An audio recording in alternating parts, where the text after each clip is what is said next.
এটা সম্পূর্ণ মিথ্যে কথা। ওনার মধ্যে সত্যিই যদি উনি যেটা বললেন মানবিকতা বোধ কিছু থাকতো, এই ধরনের মন্তব্য উনি করতে পারতেনই না।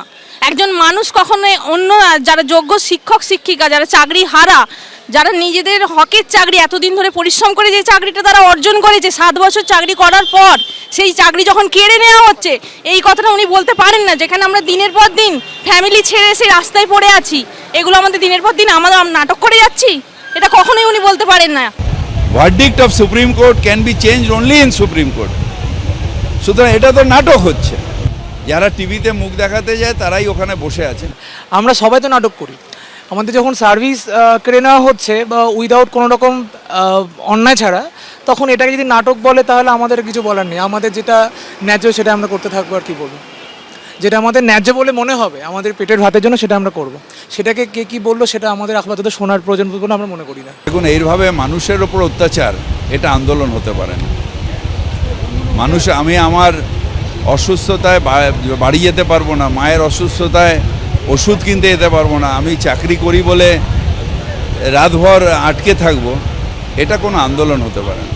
যদি দুর্নীতির কারণে হয় সেটা সুপ্রিম কোর্টের কাছে আছে, তার বিচার সুপ্রিম কোর্ট করবে। সুপ্রিম কোর্টের বিচার যে ওনারা যেটা দিয়েছে সেটা একমাত্র বদলাতে পারে সুপ্রিম কোর্ট। বিকাশ ভবনে গিয়ে আন্দোলন করে সেটা বদলানো যায় না। Verdict of supreme court can be change only in supreme court. সুতরাং এটা তো নাটক হচ্ছে। যারা টিভিতে মুখ দেখাতে যায় তারাই ওখানে বসে আছে। খারাপ লাগছে যে মন্ত্রী এত চূড়ান্ত অসংবেদনশীল অসভ্যের মতো কথা বলছেন, এটা ভাবতেও খারাপ লাগে। এবার পাড়ার লোক কেউ বললো উনি তো মন্ত্রী, যারা লেখাপড়া করেছে, স্বচ্ছতার সাথে পরীক্ষা দিয়েছে, পাশ করেছে, মেধার ভিত্তিতে যাদের চাকরি, তারা বঞ্চিত হচ্ছে শুধুমাত্র চোরেদের সরকার প্রশ্রয় দিচ্ছে বলে। চাকরি চোরেদের বিরুদ্ধে সরকার কিছু করেনি, চাকরি চোরেদের প্রশ্রয় দিয়েছে এবং এখনো প্রশ্রয় দিয়ে চলেছে। তা না হলে তো কোর্ট একবার না বারে বারে স্কোপ দিয়েছিল, এটা না জানার কোনো কারণ নেই। এর চাইতে অসভ্য, অসংবেদনশীল, বর্বর মনোভাব কম হতে পারে।